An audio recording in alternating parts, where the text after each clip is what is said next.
I never thought my own parents would try to destroy me, but when I discovered what they did while I was locked in that basement for 3 days, everything changed. My mother told the police I was out with friends, while my father kept me trapped in darkness, saying 3 days would fix my attitude.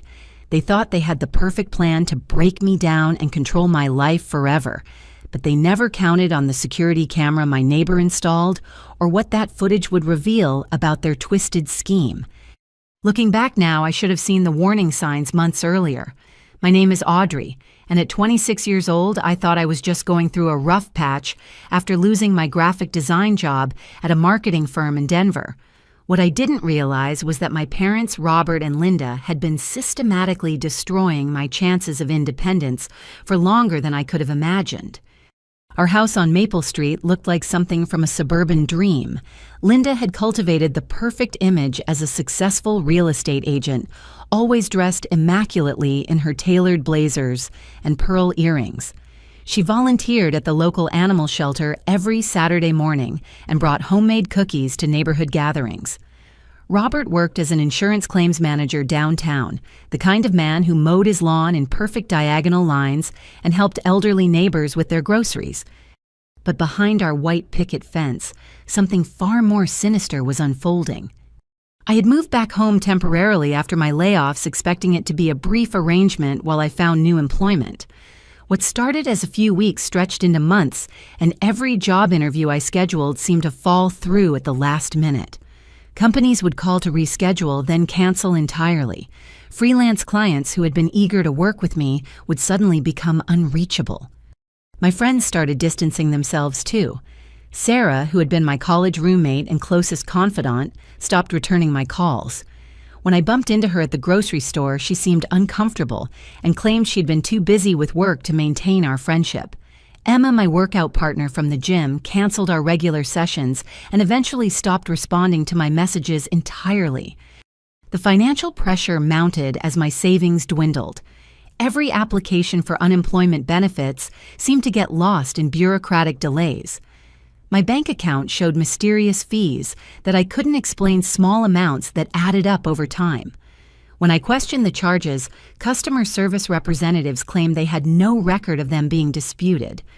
Robert would sit across from me at dinner, cutting his pot roast with mechanical precision while discussing my job search. His suggestions always sounded helpful on the surface, but something felt wrong about the way he steered me away from certain opportunities. When I mentioned applying to companies outside Denver, he would launch into detailed explanations about why those positions weren't suitable for someone with my limited experience. Linda played the supportive mother, perfectly bringing me tea while I worked on my portfolio and offering to help with my resume. She would review my application materials and suggest changes that seemed minor, but somehow made my qualifications sound less impressive. When potential employers called the house phone, she would take messages that never seemed to reach me in time to return the calls. The isolation crept up gradually. Without work colleagues to interact with daily and friends who had mysteriously become unavailable, my world had shrunk to the confines of our suburban home. I spent hours in my childhood bedroom, staring at job posting websites and wondering why every opportunity seemed to slip through my fingers. My younger brother Tyler had moved to Portland for college and rarely came home, leaving me alone with Robert and Linda's increasingly attentive concern for my well-being. They suggested I might be suffering from depression and recommended seeing a therapist they had researched. When I expressed interest, Linda scheduled appointments that somehow never materialized due to insurance complications or scheduling conflicts. Then came the day I accidentally discovered the truth behind months of failure and frustration. I was using Robert's laptop to print out application materials when his email program automatically opened. What I saw made my blood run cold. There were dozens of emails between my father and various employers, politely explaining that his daughter was experiencing mental health difficulties and might not be a reliable employee. He had contacted my references and suggested they might want to reconsider their recommendations. The messages revealed a calculated campaign of sabotage that explained every missed opportunity, every canceled interview, every friendship that had mysteriously ended. Robert had been posing as a concerned parent, reaching out to protect potential employers from hiring someone he described as emotionally unstable and prone to dramatic episodes. But the emails were just the beginning. Hidden in a folder labeled insurance documents were screenshots of my text messages, copies of my social media posts, and detailed logs of my daily activities. They had been monitoring every aspect of my digital life, tracking my location through my phone, and building what looked like evidence for some kind of legal proceeding. The most chilling discovery was a consultation summary from a lawyer specializing in adult guardianship cases. The document outlined the process for having an adult child declared mentally incompetent, including the types of evidence needed and the timeline for court proceedings. In the margins, Linda had written notes about my behavior describing normal reactions to unemployment and isolation as signs of psychological instability. I realized with growing horror that my parents weren't trying to help me get back on my feet. They were systematically destroying my ability to function independently, creating a paper trail to support a claim that I was incapable of managing my own life. Every kind gesture, every offer of assistance, every expression of concern had been part of a deliberate plan to trap me in a state of complete dependence. The perfect suburban family was nothing but a carefully constructed facade, hiding something much darker underneath. I printed out the most damaging emails and confronted my parents that evening during dinner. The transformation in their demeanor was immediate and terrifying. Robert set down his fork with deliberate calm, his eyes never leaving my face as I spread the evidence across our dining room table.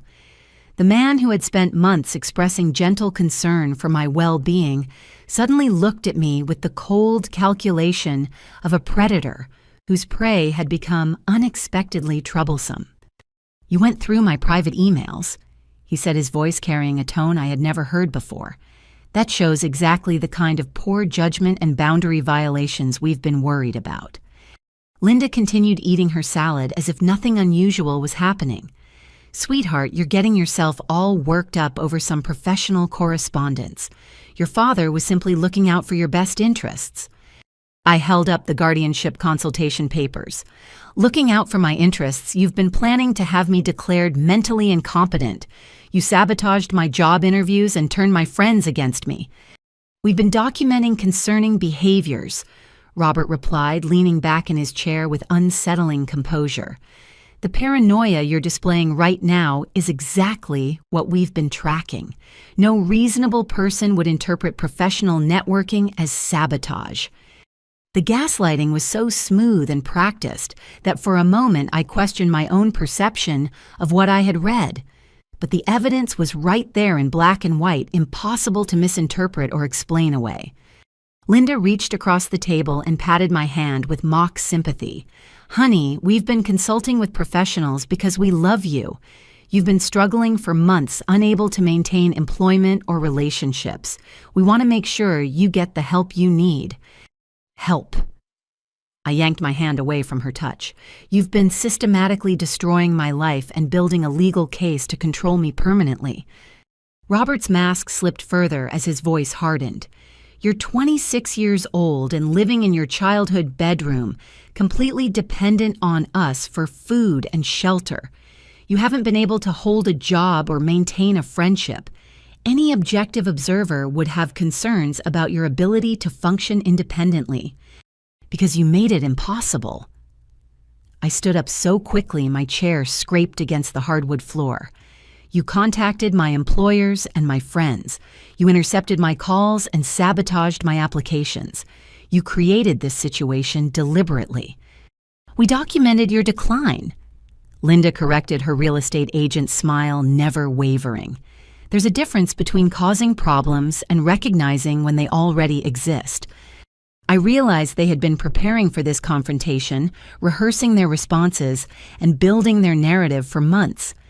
Every conversation, every interaction had been calculated to support their version of events.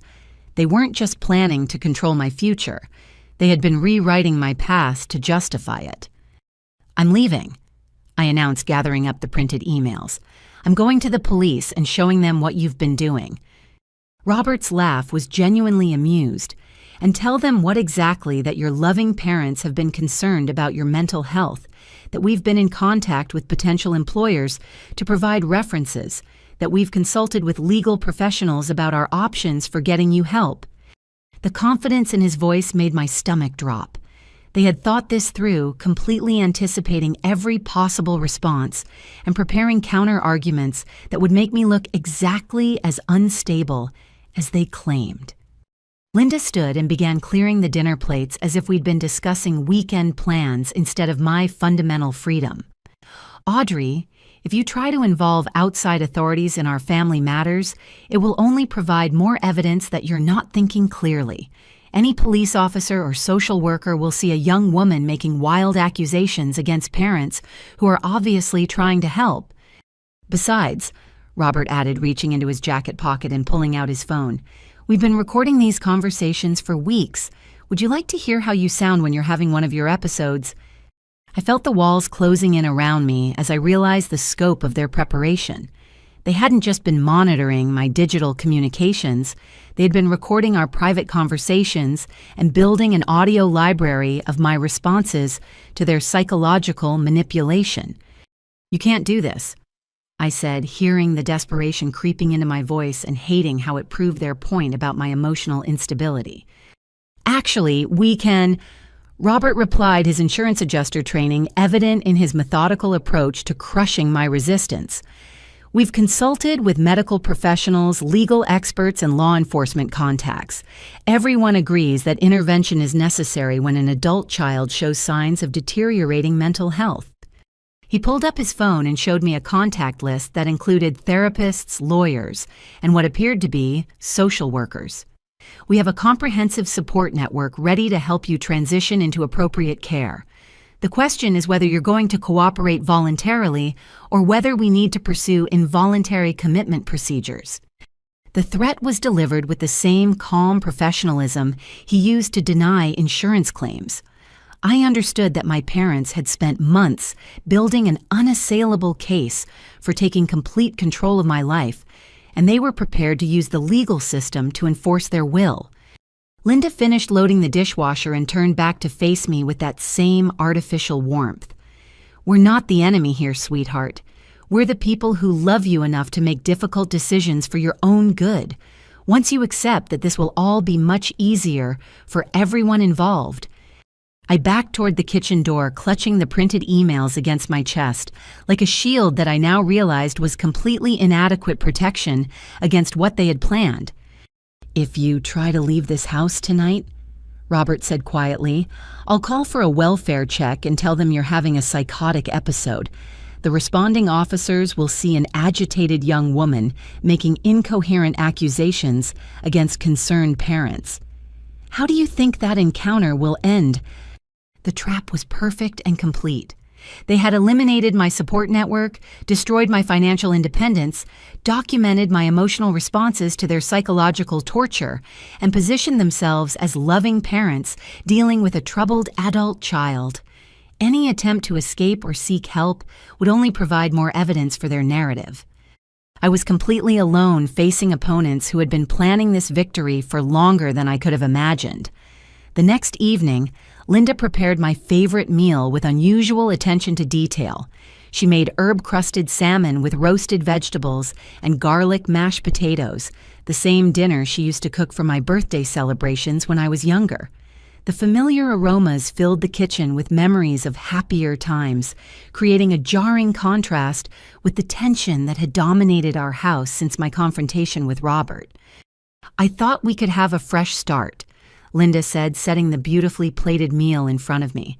"Yesterday was emotional for everyone, but we're family. We should be able to work through our differences." Robert nodded from across the table, cutting his salmon into precise portions. "Your mother and I discussed your concerns about our approach. We realize we may have seemed heavy-handed, but our intentions have always been to support you." The shift in their demeanor was so dramatic that I wondered if I had misunderstood the severity of their plans. Maybe the legal consultation had been a precaution rather than an active threat. Maybe I had overreacted to what amounted to parental concern expressed in misguided ways. "I know you both love me," I said, carefully testing the waters. "I just need some space to figure things out on my own terms." Linda smiled warmly and poured sparkling cider into my wine glass. "Of course, honey. Independence is important at your age. We just want to make sure you have a solid foundation before you take that step." The meal was delicious, and despite my lingering suspicions, I found myself relaxing as we discussed neutral topics like Linda's latest real estate sales and Robert's plans for updating the backyard landscaping. The conversation felt almost normal, reminiscent of family dinners from my teenage years, when my biggest concerns were homework assignments and weekend plans with friends. About halfway through dinner, I started feeling unusually drowsy. The sensation crept up gradually, like the heaviness that comes after a large holiday meal, but more intense, and accompanied by a strange lightheadedness that made it difficult to focus on the conversation. "Are you feeling all right, sweetheart?" Linda asked with apparent concern. "You look a little pale." I rubbed my eyes, trying to clear the growing fog in my head. "I think I might be getting sick. I feel really tired all of a sudden." Robert suggested I might be having a delayed stress reaction to our previous day's discussion. "Emotional confrontations can be physically exhausting. Maybe you should get some rest after dinner." The drowsiness intensified rapidly, and I struggled to keep my eyes open as Linda cleared away my half-finished plate. My limbs felt heavy and uncooperative, as if I was sinking into quicksand. The last thing I remembered clearly was Robert helping me stand up from the dining room chair, his arms supporting my weight as my legs gave out beneath me. When consciousness returned, everything was wrong. I was lying on a cold concrete floor in complete darkness, and my wrists were secured behind my back with what felt like zip ties. The air smelled of dampness and mold, and I could hear the distant hum of a furnace running somewhere nearby. As my eyes adjusted to the blackness, I realized I was in our basement, but not the finished recreation area where we used to watch movies during my childhood. This was the storage section behind the furnace, a cramped space filled with old furniture and holiday decorations that we rarely accessed. The concrete walls were rough and unfinished, and the single small window near the ceiling was covered with what looked like black plastic sheeting. My ankles were also restrained, connected to a heavy chain that was bolted to one of the support beams. The setup was clearly not improvised. Someone had spent time and effort creating a secure holding area designed to keep a person completely immobilized. I tried to call out, but my voice came out as a hoarse croak. The drugs were still affecting my system, leaving me disoriented and weak. As I struggled to sit up against the concrete wall, footsteps creaked across the ceiling above me, confirming that Robert and Linda were in the house, probably finishing their dinner and cleaning up the kitchen as if nothing unusual had happened. The basement door opened, and light from the stairwell created a rectangular outline against the darkness. Robert's silhouette appeared at the top of the steps, and he descended slowly, carrying what looked like a camping chair and a small electronic device. "Good you're awake," he said, with the same matter-of-fact tone he used to discuss insurance claims at work. I was beginning to worry about the dosage. He set up the chair about 6 feet away from where I was chained and positioned the electronic device on a cardboard box. As my vision cleared, I realized it was a video camera pointed directly at me. "What are you doing?" I managed to whisper. "Documenting your treatment," Robert replied, adjusting the camera angle.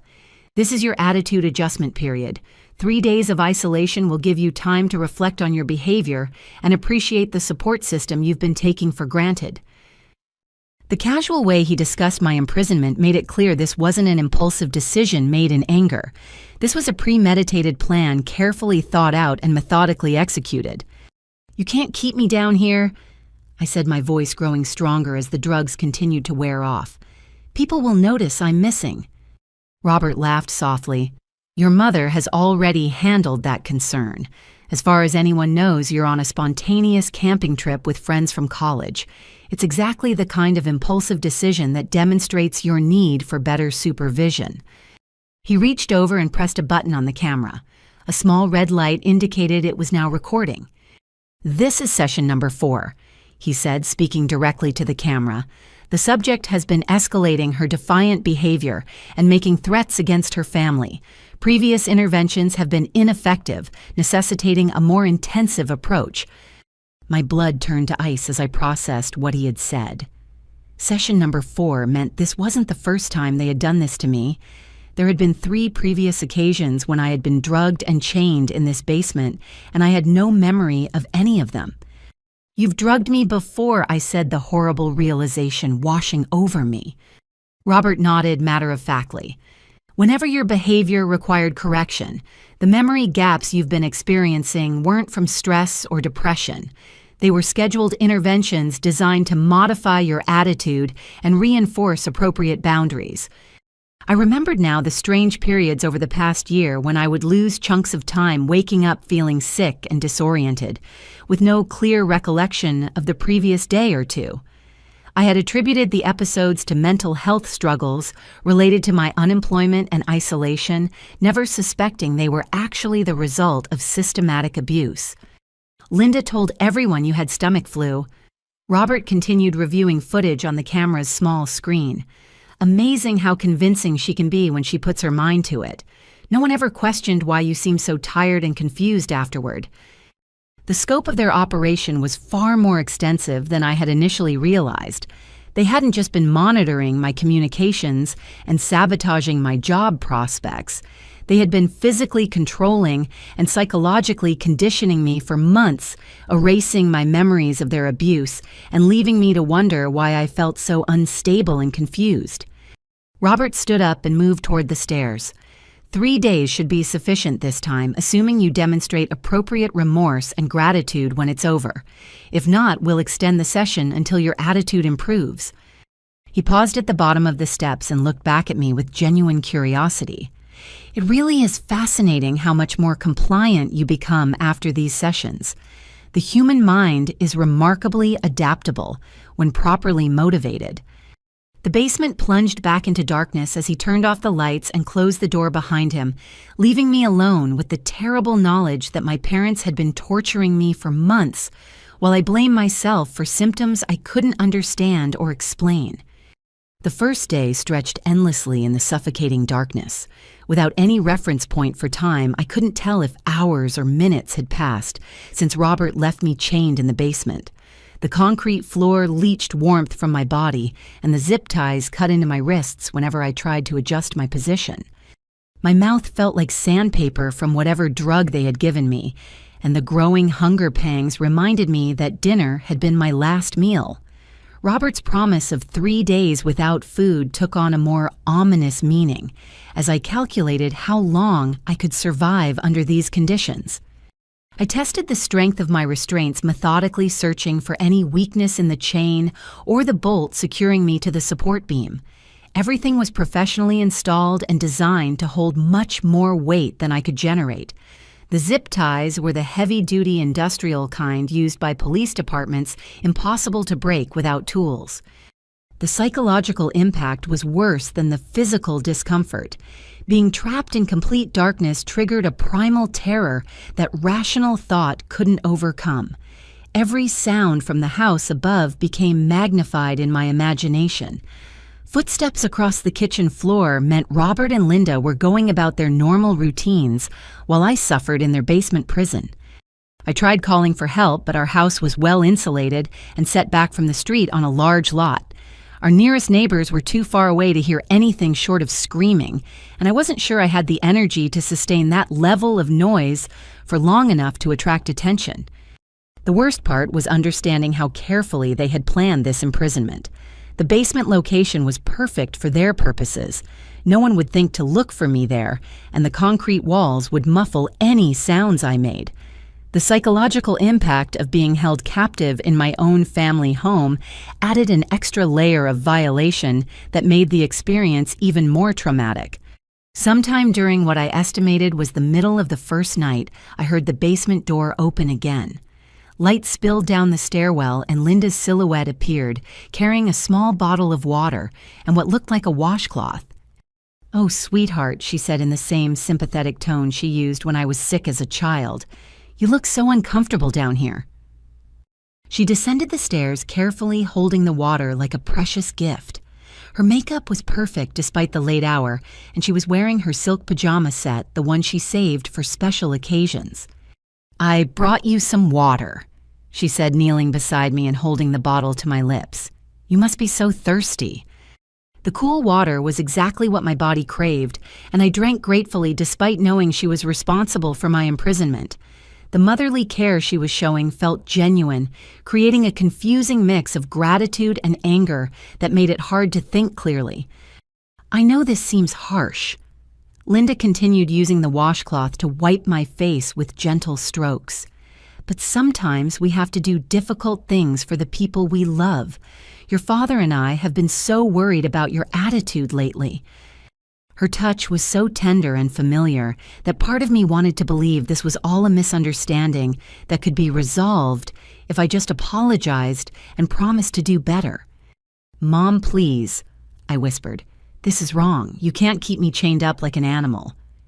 Linda's expression shifted to one of patient concern, as if I was a confused child who needed gentle correction. "Honey, you've been so angry and defiant lately. The way you spoke to your father yesterday was completely unacceptable. We needed to give you some time to think about how your behavior affects the whole family." She reached into her pocket and pulled out her phone, setting it on the floor beside her. "I want you to tell me how you're feeling right now. It's important for us to understand your emotional state during this process." Something about the way she positioned the phone and her emphasis on my emotional state triggered a warning in my mind. I looked more carefully at the device and noticed it was recording our conversation. "Are you recording me?" I asked. Linda smiled warmly. "Just for therapeutic purposes, sweetheart. We want to make sure we're providing the best possible care during your recovery period." The realization hit me like a physical blow. This wasn't a mercy visit from a concerned mother. It was another layer of their psychological manipulation. They were recording my responses to imprisonment and torture, probably planning to use my desperation and confusion as evidence of mental instability. "Tell me about your fears," Linda prompted gently. "What thoughts are going through your mind right now?" I understood then that anything I said would be twisted to support their narrative. If I expressed anger, they would claim I was violent and unstable. If I begged for release, they would say I was unable to accept responsibility for my actions. If I remained silent, they would characterize me as sullen and uncooperative. "I know what you're doing," I said, keeping my voice as steady as possible despite my terror. "This recording isn't for therapy. You're trying to collect evidence to use against me." Linda's mask of maternal concern flickered for just a moment, revealing something cold and calculating underneath. "Sweetheart, you're being paranoid. We're documenting your progress so we can provide the best possible care." She reached out to touch my forehead as if checking for fever, but I pulled away from her hand. The movement was awkward because of my restraints, and I probably looked exactly as unstable as she wanted me to appear on camera. "You've been isolating yourself from friends and family for months." Linda continued, speaking more to the phone than to me. "Your emotional responses have become increasingly inappropriate. Yesterday, you made accusations against your father and me that were completely unfounded." Her voice carried the practiced authority of someone accustomed to presenting convincing arguments to skeptical clients. She was building a case against me in real time, using my imprisonment as an opportunity to generate evidence for whatever legal proceedings they had planned. "Can you explain why you went through your father's private emails without permission?" she asked. "That kind of boundary violation is very concerning." I remained silent, refusing to give them any more ammunition to use against me. Linda waited patiently for several minutes, then picked up her phone and stopped the recording. "Your lack of cooperation is noted," she said in a much cooler tone. "We had hoped this intervention would help you develop some insight into your behavior, but resistance is unfortunately common in cases like yours." She stood up and gathered the water bottle, which I noticed she hadn't allowed me to finish. "We'll try again tomorrow. Hopefully some additional time for reflection will help you approach this process more constructively." As she climbed the stairs and the basement returned to darkness, I realized that Linda was actually enjoying this experience. The caring mother routine was just another performance in a long series of manipulative presentations. She was genuinely excited about having me completely at their mercy, unable to resist their control or escape their surveillance. The psychological warfare was just beginning, and they had been planning this campaign much longer than I had initially understood. The second day brought a new level of physical misery that made coherent thought increasingly difficult. The hunger had evolved from uncomfortable pangs to a constant gnawing ache that seemed to consume energy from every part of my body. My lips were cracked from dehydration, and the small amount of water Linda had given me felt like a cruel tease that had only intensified my thirst. The concrete floor had become my entire world, cold and unforgiving against my increasingly sore body. I had tried every possible position to find some comfort, but the restraints made it impossible to lie down properly or sit up without putting painful pressure on my wrists and ankles. The darkness was so complete that I began to lose track of whether my eyes were open or closed. Above me, the house continued its normal rhythms. I could hear the coffee maker gurgling in the early morning, the shower running as my parents prepared for their day, and the garage door opening as they left for work. The ordinariness of these sounds created a surreal contrast with my desperate situation. They were maintaining their regular schedules while keeping me imprisoned in their basement. What I didn't know was that my absence had already been noticed by the one person who understood me well enough to recognize when something was fundamentally wrong. Jessica Martinez had been my closest friend since our sophomore year of college, when we were paired as lab partners in our graphic design fundamentals course. Unlike the other relationships my parents had systematically destroyed, my friendship with Jessica had deeper roots that were harder to sever. She knew details about my personality and fears that Robert and Linda couldn't have anticipated when they crafted their cover story. Jessica had tried calling me repeatedly over the past 2 days, growing more concerned when her calls went straight to voicemail. My phone was upstairs in my bedroom, deliberately placed there by my parents to maintain the illusion that I had left voluntarily. But Jessica knew my communication habits well enough to recognize that prolonged silence was completely out of character. On the second morning of my imprisonment, she decided to drive to our house and check on me directly. She arrived around 10:30, parking her blue Honda Civic in our driveway and walking up to the front door with the casual confidence of someone who had been visiting our home for years. Linda answered the door wearing her real estate blazer and her most professional smile. "Jessica, what a lovely surprise. I'm afraid Audrey isn't here right now." "Oh, that's weird," Jessica replied, glancing toward my car, which was parked in its usual spot beside the garage. "Her car is here, and she hasn't been answering her phone for 2 days. I was getting worried." Linda's expression shifted to one of maternal amusement. "You know how spontaneous she can be. She decided to go on a camping trip with some college friends. They picked her up yesterday morning." Jessica's internal alarm bells began ringing immediately. She knew about my lifelong phobia of outdoor camping, which stemmed from a traumatic experience during a Girl Scout trip when I was 8 years old. I had gotten lost in the woods for several hours and had developed an intense fear of sleeping outside that persisted into adulthood. The idea that I would voluntarily go camping, especially without telling Jessica, was completely implausible. "Camping?" Jessica asked, trying to keep her voice casual despite her growing suspicions. "That doesn't sound like Audrey at all. She's terrified of sleeping outdoors." Linda waved dismissively. "Oh, that old fear she's been working on getting over it. I think this trip is exactly what she needs to build some confidence and independence." The explanation felt rehearsed and artificial, lacking the natural flow of genuine surprise at an unexpected visitor. Jessica noticed that Linda was blocking the doorway rather than inviting her inside, which was unusual given their previous friendly interactions. "When did she leave exactly?" Jessica pressed. "I talked to her 2 days ago and she didn't mention any plans." "It was very last minute," Linda replied smoothly. "You know how young people can be with their spontaneous adventures. She'll probably be back in a week or so with all sorts of stories to tell." Jessica nodded and smiled, pretending to accept the explanation, while her mind raced through the inconsistencies. Audrey never made spontaneous plans, especially not major trips that would require time away from her job search.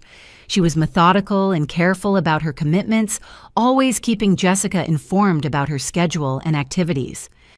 "Could I leave her a note in her room?" Jessica asked. "I wanted to tell her about a freelance opportunity that might be perfect for her." "I don't think that's necessary," Linda said, her real estate training evident in how smoothly she deflected the request. "I'll make sure to pass along any messages when she calls to check in." As Jessica turned to leave, she made a mental note of several disturbing details. Linda's explanation had been too polished, as if she had been preparing for exactly this conversation. The timing was suspicious, given that Audrey had seemed completely normal during their last phone call. Most importantly, Linda had shown no concern about her daughter's unusual communication silence, which was completely out of character for someone as protective as she usually appeared to be. Jessica drove slowly through the neighborhood, parking 2 blocks away where she could think without being observed. She pulled out her phone and called Audrey's workplace contact for her most recent freelance project, a small marketing firm that had hired her for a website redesign. "Oh, we were wondering what happened," the project manager told Jessica. Her mother called yesterday and said Audrey had to quit the project due to a family emergency. It was very unprofessional, especially since we were close to our deadline. The pieces were beginning to form a disturbing pattern. Linda had proactively contacted Audrey's employer to explain her absence, suggesting advanced planning rather than a spontaneous trip. The family emergency story contradicted the camping trip explanation, indicating that different lies were being told to different people. Jessica spent the next several hours calling other mutual friends and acquaintances, carefully probing for any information about Audrey's recent activities or planned travels. No one had heard anything about a camping trip. Several people mentioned that they hadn't been able to reach Audrey recently, but they had attributed her silence to the stress of unemployment and family pressure. As the afternoon wore on, Jessica's concern deepened into genuine alarm. Every detail of Linda's story felt wrong, and the contradictory explanations to different people suggested a deliberate campaign of deception. She knew Audrey well enough to recognize that something serious had happened, something that required the kind of careful cover-up that Linda was providing. By evening, Jessica had made a decision that would change everything. She drove back to our neighborhood and parked across the street from our house, settling in for a surveillance session that would either confirm her suspicions or put her mind at ease. What she observed over the next several hours convinced her that her worst fears were justified. Robert and Linda maintained their normal evening routine, but there was no sign of activity in my bedroom window, no indication that anyone was home, except the 2 of them. More troubling was what she heard when she rolled down her car windows and listened carefully to the ambient sounds from our property. Around midnight, she detected what sounded like muffled tapping or banging coming from the direction of our basement. The sounds were rhythmic and persistent, lasting for several minutes before stopping abruptly. They resumed again about an hour later, following the same pattern of desperate repetition, followed by sudden silence. Jessica had found her proof that something terrible was happening inside our perfect suburban home. Down in the basement, my desperate attempts to signal for help had become increasingly frantic as my physical condition deteriorated. The rhythmic tapping Jessica had heard was my attempt to communicate through the water pipes that ran along the basement ceiling, the only solid surface I could reach with my limited mobility. I had discovered that if I positioned myself carefully against the support beam, I could use my foot to kick against the main water line in a steady pattern. 3 short kicks followed by 3 longer ones, then 3 short kicks again. It was Morse code for SOS, a skill I had learned during a brief stint in Girl Scouts before my camping phobia ended my outdoor adventures. The effort was exhausting in my weakened state, but desperation gave me strength I didn't know I possessed. Every few hours I would summon the energy to deliver my metallic plea for help, hoping against hope that someone might recognize the pattern and investigate its source. My lips were now split and bleeding from dehydration, and the hunger had evolved into something that felt like my stomach was consuming itself from the inside. I was beginning to experience brief moments of disorientation, where the darkness seemed to shift and move around me, creating phantom shapes that disappeared when I tried to focus on them. The psychological torture was becoming harder to resist as my physical defenses crumbled. I found myself thinking about Linda's offer of water and wondering if cooperation might earn me some relief from this suffering. The part of my mind that understood their manipulation was losing ground to more primitive survival instincts. Meanwhile, Jessica had spent a sleepless night in her car documenting everything she observed and developing a plan of action. She understood that approaching the police with nothing but suspicions and inconsistent stories would likely be dismissed, especially given Linda's reputation as a respected member of the community. She needed concrete evidence or a witness who could corroborate her concerns. As dawn broke over our suburban street, Jessica remembered a conversation from several months earlier when our elderly neighbor, Harold, had mentioned installing a new security system after a series of break-ins in the area. Harold lived in the house directly behind ours with a backyard that shared a fence line with our property. If his cameras were positioned to monitor his own backyard, they might also capture activity around our basement area. Harold Zimmerman was a 72-year-old retired electrician who had lived on Maple Street for over 30 years. He was the kind of neighbor who kept careful watch over the community, always ready with a wave from his front porch or a helping hand for anyone who needed assistance with home repairs. His wife Margaret had passed away 2 years earlier, leaving him alone in their modest ranch house, with too much time to observe the activities of his neighbors. Jessica approached his front door around 8 o'clock in the morning, when she knew Harold would be awake and having his breakfast. She had met him several times during neighborhood gatherings and hoped he would remember her as Audrey's friend. "Jessica, isn't it?" Harold said when he opened the door, his weathered face creasing into a genuine smile. "You're the young lady who comes to visit Audrey. What brings you by so early?" "Mr. Zimmerman, I'm really worried about Audrey." Jessica began carefully. "Her parents told me she went on a camping trip, but something doesn't feel right about their story. I was wondering if you might have noticed anything unusual at their house over the past couple of days." Harold's expression grew more serious as he invited Jessica inside and offered her a cup of coffee. His kitchen window provided a clear view of our backyard, and Jessica could see the basement window that corresponded to the storage area where I was being held. "Now that you mention it," Harold said thoughtfully, "I have noticed some strange things lately.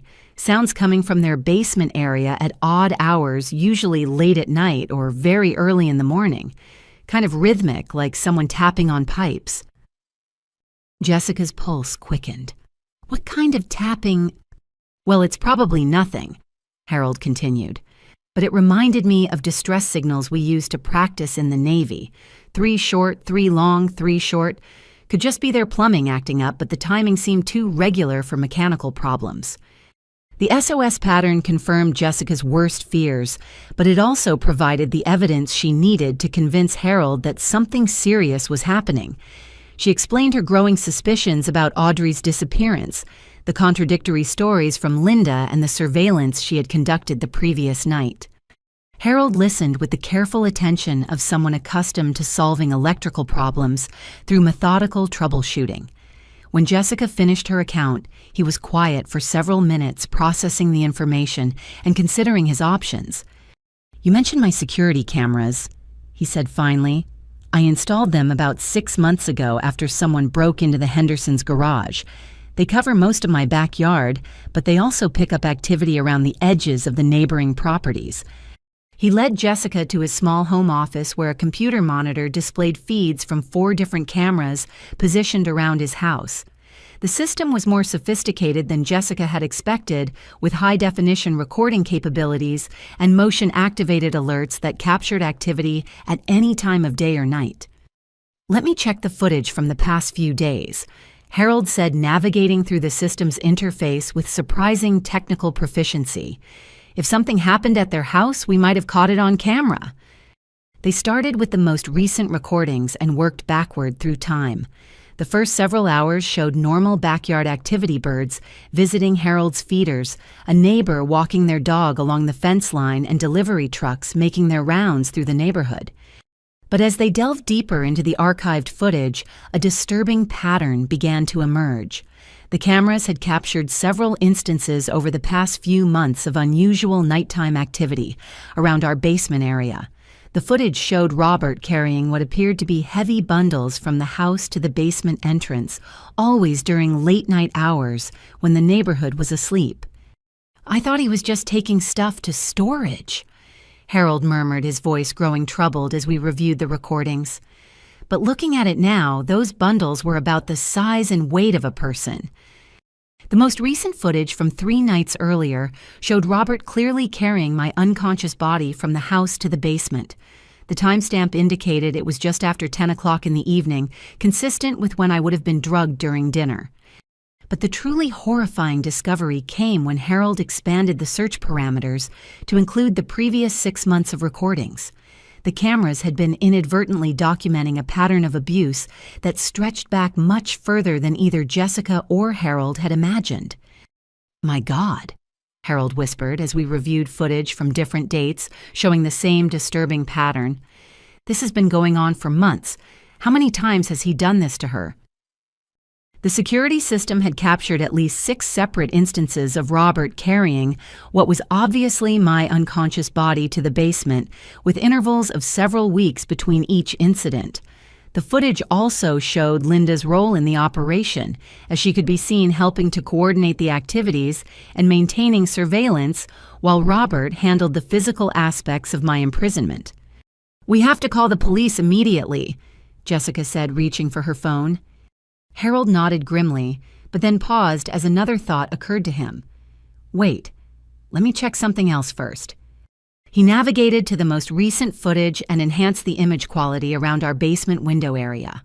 What they saw made Jessica gasp in horror. The window that should have provided natural light to the basement storage area was completely covered with what appeared to be thick, black plastic sheeting, effectively creating a soundproof and lightproof prison. The professional installation suggested this wasn't a temporary measure, but a permanent modification designed specifically for holding someone captive.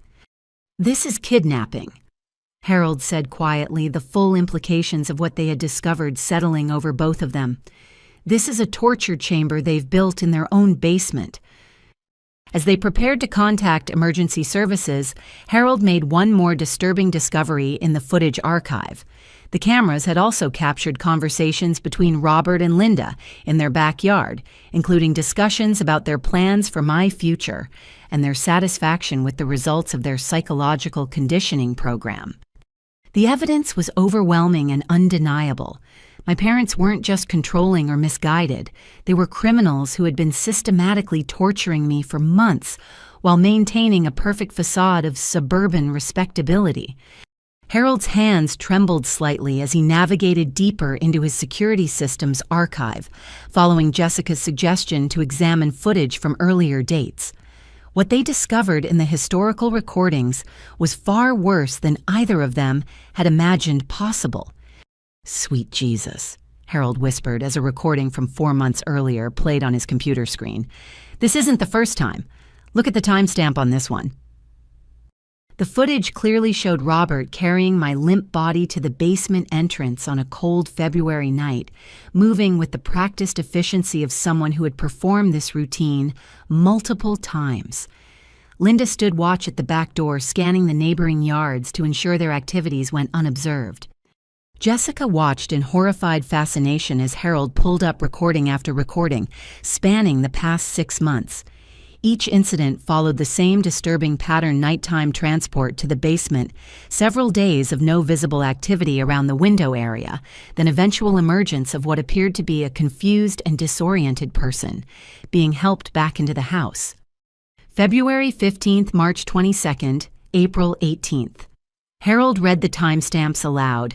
May 30th, July 7th, and now this current one. They've been doing this to her regularly, like some kind of scheduled treatment. The February recording was particularly chilling because it captured audio along with video. Harold's system had sensitive microphones that picked up conversations from the neighboring yards, and on that night, Robert and Linda had been discussing their activities in detail. "She'll be more cooperative after this session," Linda's voice was clearly audible, saying. "The last one really improved her attitude about the job search restrictions." Robert's response was equally disturbing. "3 days should be sufficient. We don't want to cause permanent damage, just enough discomfort to reinforce the lessons we're trying to teach." The casual way they discussed my torture made it clear this wasn't impulsive abuse, born of anger or frustration. This was a calculated psychological conditioning program designed to break down my resistance and make me grateful for their control. Jessica felt sick as she listened to my parents planning my suffering with the same tone they might use to discuss weekend plans or grocery shopping. The recordings revealed the depth of their manipulation and the scientific approach they were taking to psychological torture. "There's more," Harold said grimly, pulling up additional footage from different camera angles. "Look at this recording from March." The March footage showed something even more disturbing than the transport sequences. Harold's cameras had captured Robert setting up equipment in our backyard, including what appeared to be a portable generator and several electronic devices that he carried to the basement entrance. "What is all that stuff?" Jessica asked. Harold enhanced the image quality and zoomed in on the equipment. "That's a video camera and lighting setup, professional quality from the looks of it, and that device there is a motion sensor or some kind of monitoring equipment." The implications were staggering. Robert wasn't just imprisoning me in the basement, he was documenting the entire process with sophisticated recording equipment. The generator would provide power for extended filming sessions, and the monitoring devices would allow him to observe my condition remotely. "He's been filming everything." Jessica realized her voice barely above a whisper. "All those sessions, all that torture, he's been recording it." Harold pulled up more recent footage that showed Robert removing the same equipment after each session, carefully packing everything away and storing it somewhere in the house. The documentation wasn't just for their own reference, it was building a comprehensive library of my responses to their psychological conditioning. But the most shocking discovery came when Harold accessed footage from the previous week, before my current imprisonment began. The cameras had captured a conversation between Robert and Linda that revealed the true scope of their plans. "The lawyer says we have enough evidence now," Linda could be heard saying as she and Robert worked in their garden. "6 months of documented episodes should be sufficient to establish the pattern of instability." Robert's response chilled Jessica to the bone. "And if the guardianship petition doesn't work, we can always arrange for something more permanent. The insurance policies are substantial enough to make it worthwhile." The casual mention of insurance policies in the context of their abuse campaign suggested that Robert and Linda weren't just planning to control my life. They were considering ending it entirely if legal control proved insufficient. Harold immediately stopped the playback and reached for his phone. "We need to call the police right now. This has gone far beyond abuse into attempted murder territory." But Jessica held up her hand, pointing to the timestamp on the footage. "Wait, look at when this conversation happened. This was recorded 6 days ago, right before Audrey disappeared. They were planning this specific session as possibly the final one." The timing meant that my current imprisonment might be intended as something far more permanent than the previous sessions. If Robert and Linda had decided that legal guardianship was taking too long or might not succeed, they could be planning to eliminate the problem entirely by allowing me to die of dehydration or starvation in their basement. "How long can someone survive without food and water?" Jessica asked frantically. Harold's military background gave him knowledge he wished he didn't have. "Depends on conditions and health, but in a cold basement without water, maybe a week at most. With the small amounts they've been giving her, probably longer. But we're talking about serious organ damage if this goes on much longer." As they prepared to contact emergency services, Harold made one final discovery that would prove crucial to building a case against my parents. His system had automatically backed up all footage to a cloud storage service, creating an unalterable record of their crimes that couldn't be destroyed or suppressed. "This evidence is ironclad," Harold said as he copied the most damaging recordings to a secure drive. Timestamps, audio, video, multiple incidents over months. No lawyer in the world can explain this away. The footage didn't just document my abuse, it revealed a systematic campaign of psychological torture, planned and executed by two people who were supposed to love and protect me. The recordings would provide prosecutors with everything they needed to pursue serious criminal charges and ensure that Robert and Linda could never hurt me or anyone else again. But first, they had to make sure I survived long enough to see justice served. Harold's call to 911 was answered by emergency dispatch operator Sarah Collins, who began collecting information according to standard protocols for wellness check requests. 911, what is your emergency? I need to report a kidnapping in progress. Harold said, his voice steady despite the urgency of the situation. My neighbor has been holding her adult daughter captive in their basement for several days, possibly longer. Sir, can you provide the address where this is allegedly occurring? Harold gave our house number on Maple Street and tried to convey the seriousness of the situation. I have video evidence showing the victim being carried unconscious to the basement multiple times over several months. This is not a family dispute. This is criminal imprisonment and torture. Jessica could hear the operator's responses becoming more cautious as Harold described the surveillance footage and the systematic nature of the abuse. Standard protocols for domestic disputes didn't cover situations where parents were allegedly torturing their adult children, and the operator seemed unsure how to categorize the emergency. Sir, I'm dispatching officers to the location.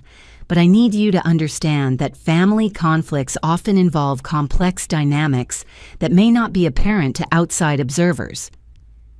This is not a family conflict, Harold insisted. I have recordings of them discussing insurance policies and permanent solutions. They are planning to kill this young woman. The mention of potential homicide triggered a more serious response, and Operator Collins began dispatching multiple units to our address while keeping Harold on the line to gather additional details about the evidence he had collected. Meanwhile, Jessica was experiencing her own frustration as she attempted to provide supporting information to the responding units. When she called the non-emergency police line to report my suspicious disappearance, she discovered that Linda had already been several steps ahead of them. We have a report from yesterday morning about Audrey Stevens, the desk sergeant told Jessica. Her mother called to file a missing person report stating that her daughter left home voluntarily for a camping trip but failed to check in as promised. Mrs. Stevens provided evidence of her daughter's history of mental health struggles and impulsive behavior. Jessica felt her stomach drop as she realized the scope of Linda's preparation.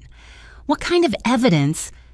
Documentation from therapists, records of erratic employment history, and statements from the family indicating ongoing concerns about the daughter's emotional stability. Mrs. Stevens was very cooperative and seemed genuinely concerned about her daughter's welfare. The false missing person report was a masterstroke of manipulative planning. Linda had proactively established herself as the concerned parent, dealing with a troubled adult child, creating a narrative that would make any accusations against her appear to be the delusions of an unstable person. Have you contacted any of the friends who were supposedly on this camping trip? Jessica asked. Mrs. Stevens provided names, but she explained that her daughter often exaggerated her social connections. We found that adults with mental health issues sometimes claim to have plans or relationships that don't actually exist. Jessica was horrified to realize that Linda had anticipated every possible line of investigation and had prepared responses that would discredit any attempts to expose the truth. The false missing person report wasn't just covering up my current imprisonment. It was laying the groundwork for explaining my eventual disappearance or death as the tragic result of mental illness and poor decision-making. When Officer Martinez arrived at Harold's house to review the security footage, he initially approached the situation with the skepticism that Linda's preemptive report had been designed to create. His training and experience had taught him that family disputes often generated exaggerated accusations from well-meaning but misinformed neighbors. Mr. Zimmerman, I understand you have concerns about activity at the Stevens residence, Officer Martinez said as Harold led him to the computer setup. Before we review any recordings, I want you to know that Mrs. Stevens has already filed a missing person report and provided substantial documentation about her daughter's mental health challenges. Harold's response was to simply press play on the most recent footage showing Robert carrying my unconscious body to the basement. Then explain this, he said quietly. Officer Martinez watched the recording in growing alarm as the implications became clear. The timestamp showed the transport occurring after Linda had filed her missing person report, proving that she had lied to police while actively participating in my imprisonment. Do you have additional footage? Officer Martinez asked, his demeanor shifting from skepticism to professional intensity. Harold played recording after recording, building a comprehensive timeline of abuse that spanned months and included clear audio of Robert and Linda discussing their torture techniques and future plans. By the time they reached the conversation about insurance policies and permanent solutions, Officer Martinez was already radioing for backup units and a supervisor to respond to what was clearly a serious felony in progress. We need to approach this situation carefully, Officer Martinez explained as additional units arrived. If the victim is actually being held in the basement, any confrontation could escalate the situation and put her in immediate danger. The tactical considerations were complicated by the fact that Robert and Linda had been maintaining normal work schedules throughout my imprisonment. Linda was currently showing houses to prospective buyers, while Robert was at his office processing insurance claims. Their ability to continue their professional activities while holding me captive demonstrated a level of compartmentalization that suggested dangerous psychological profiles. How do we know she's still alive? Jessica asked, voicing the fear that had been growing in all of their minds. Officer Martinez reviewed the most recent footage, which showed no activity around the basement area for over 12 hours. We need to assume she's still viable and proceed accordingly. If we're wrong, this becomes a homicide investigation, but right now we're treating it as a rescue operation. The decision was made to approach the house immediately using Harold's footage as probable cause for emergency entry. Additional units were dispatched to locate and detain Robert and Linda at their respective workplaces, preventing them from returning home during the search and rescue operation. As the emergency vehicles assembled on Maple Street, Harold made one final discovery that added urgency to an already desperate situation. His motion-activated cameras had detected some activity around our basement window area earlier that morning, but the movement was so minimal that the system had barely registered it. Harold pointed to a barely visible disturbance in the plastic covering the basement window. Something moved behind that covering about 6 hours ago, but it was very slight. Could be the victim trying to signal, or it could be indicating deteriorating vital signs. Officer Martinez understood the implication. After 3 days of imprisonment without adequate food or water, my ability to move or signal for help would be severely compromised. The minimal movement detected by Harold's cameras might represent my last reserves of strength being used in a final attempt to communicate with the outside world. We go in now. Officer Martinez decided, coordinating with the tactical team that had just arrived. Every minute we wait could be the difference between rescue and recovery. Officer Martinez approached our front door with 2 backup units positioned around the perimeter of the house, while a tactical team prepared to breach the basement entrance if necessary. Harold's video evidence had provided them with probable cause for emergency entry, but they still needed to follow proper procedures to ensure any evidence collected would be admissible in court. The doorbell rang at exactly 2:15 in the afternoon, its cheerful chime creating a surreal contrast with the gravity of the situation. Linda answered almost immediately, suggesting she had been watching for visitors or had seen the police vehicles assembling outside. "Officers, what can I do for you?" Linda asked, her real estate training evident in the professional warmth of her greeting. She was impeccably dressed despite having supposedly spent the morning showing houses her makeup perfect and her smile conveying just the right amount of helpful concern. "Ma'am, we're here regarding the missing person report you filed yesterday about your daughter, Audrey." Officer Martinez began carefully. "We have some additional questions and would like to search the premises to rule out any possibility that she might be here." Linda's expression shifted to one of maternal worry mixed with slight confusion. "Of course, officers. I'm happy to cooperate in any way that might help find Audrey, but I can assure you she's not here. As I explained when I filed the report, she left for a camping trip several days ago." "We understand that's your account of events," Officer Martinez replied. "However, we've received information suggesting that your daughter might actually be on the premises, specifically in the basement area." The mention of the basement caused the first crack in Linda's composed facade a brief flicker of surprise that she quickly covered with increased concern. The basement. Why would anyone think she's in the basement? That's just storage space in our furnace area.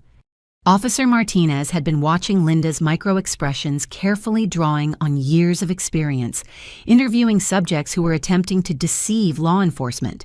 Her response to the basement question had been exactly the kind of controlled surprise that indicated guilty knowledge.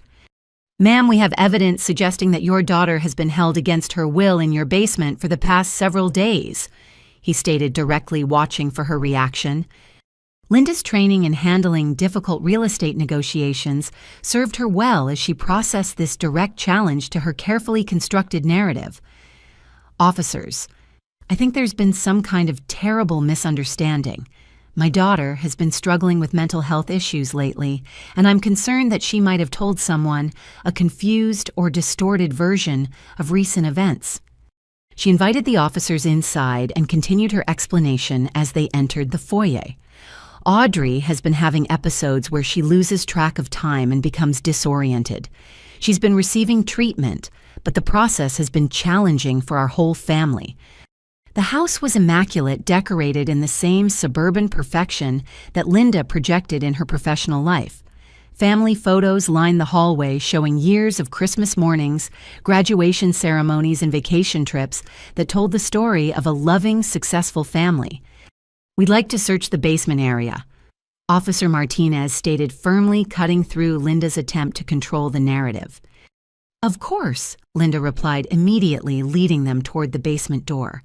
"Though I'm not sure what you expect to find down there. We mostly use it for storage and laundry." As they descended the stairs into the main basement area, everything appeared exactly as Linda had described. The finished portion of the basement contained a washer and dryer, several storage shelves with neatly organized seasonal items, and a small workshop area that Robert used for home improvement projects. "This is our main storage area," Linda explained, gesturing around the space. "As you can see, there's nothing unusual here."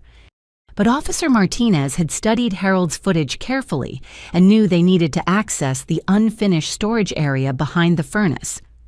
"Ma'am, we need to check all areas of the basement, including the space behind the furnace."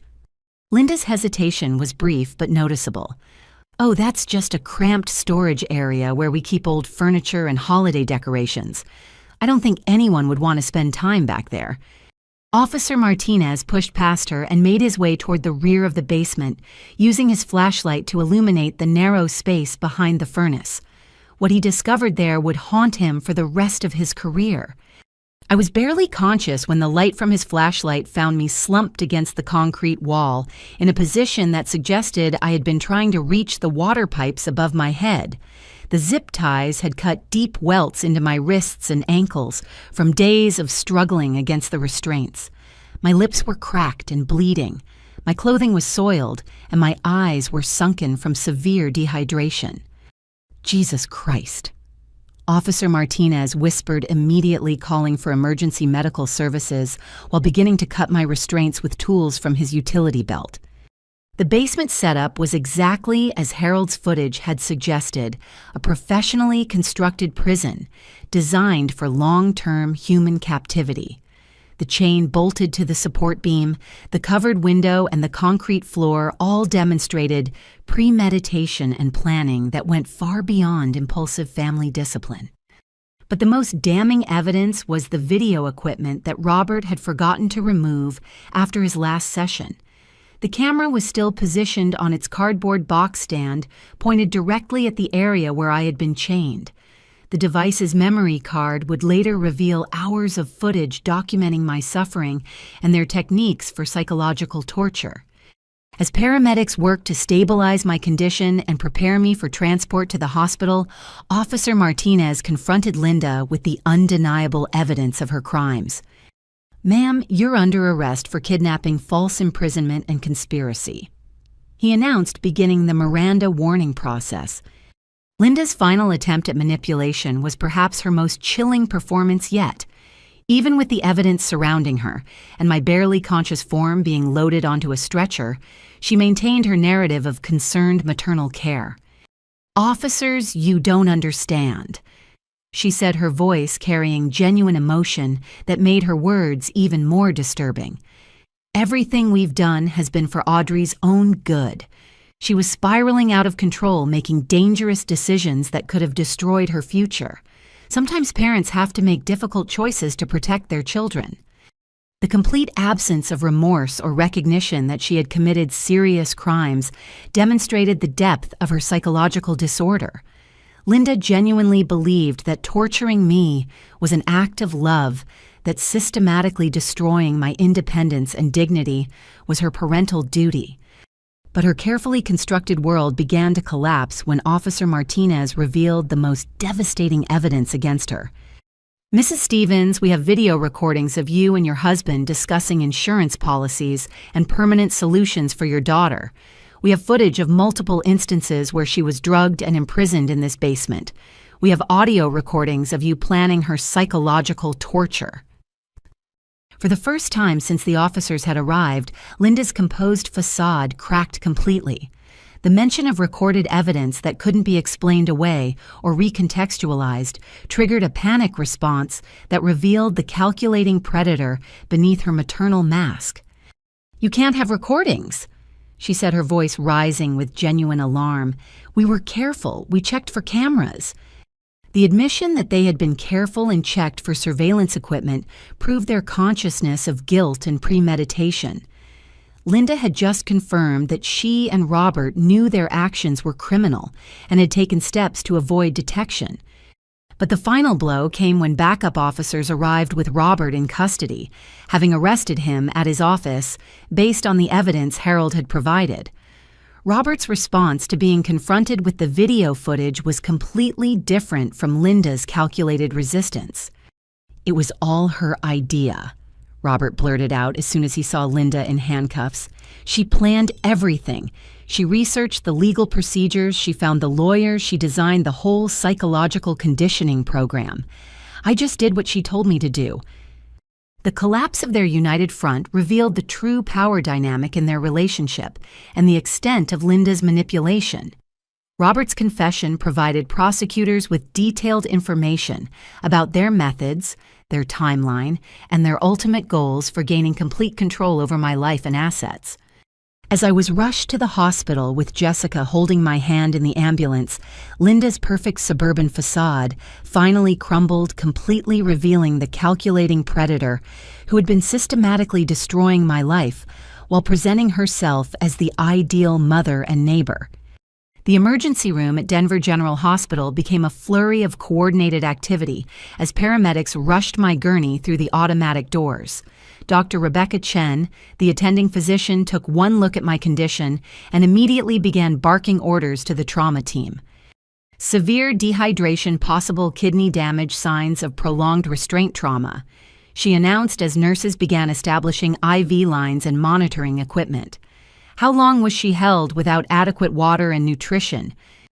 "At least 3 days for this episode," Jessica answered, staying close to my side despite the medical chaos surrounding us. "But we have evidence suggesting this has been happening repeatedly for months."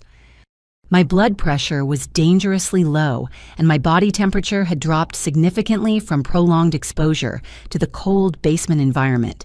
The medical team worked quickly to stabilize my vital signs while running tests to assess the full extent of the damage my parents had inflicted. Detective Sarah Chen arrived at the hospital within an hour carrying a thick folder of evidence that Harold's security footage and my parents' arrests had generated. She was a 15-year veteran of the Denver Police Department's domestic violence unit, but even her extensive experience with family abuse cases hadn't prepared her for the systematic nature of what Robert and Linda had orchestrated.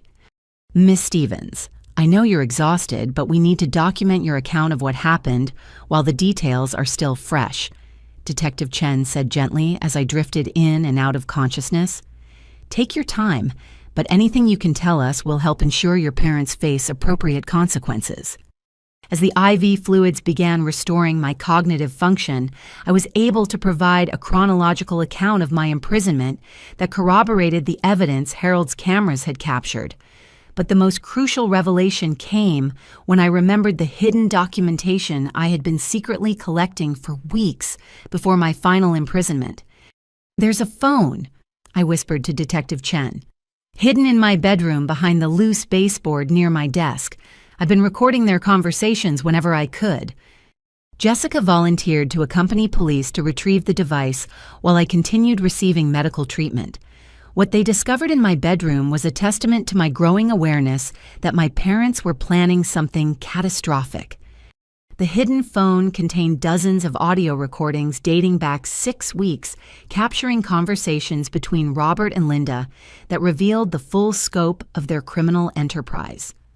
My weakened fingers had managed to activate the recording app whenever I sensed they were discussing their plans, creating a comprehensive audio library of their conspiracy. The guardianship petition should be approved within 90 days. Linda's voice was clearly audible on one recording. "Once we have legal authority, we can liquidate her assets and relocate somewhere more remote." Robert's response was equally damning. "And if the petition gets denied, we move to option 2. The life insurance policies are worth more than the inheritance anyway. An accidental death during a mental health crisis would be completely believable." The recordings revealed that my parents weren't just planning to control my life through legal guardianship. They had developed a comprehensive scheme to steal my inheritance from my grandmother's estate, liquidate my personal assets, and potentially murder me if legal control proved insufficient. But the most chilling discovery was a recording from just 2 weeks earlier, where Linda discussed their timeline for implementing what she called the final solution. "The basement sessions have been effective for short-term compliance, but we need something more permanent," Linda could be heard saying. "The next intervention should be extended until we achieve complete psychological breakdown. Once she's genuinely incapacitated, the guardianship becomes a medical necessity rather than a legal maneuver."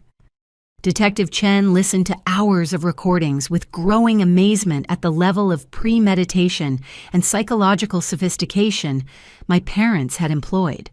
This wasn't typical domestic abuse or even financial elder abuse. It was a carefully orchestrated campaign that combined psychological torture, legal manipulation, and potential homicide.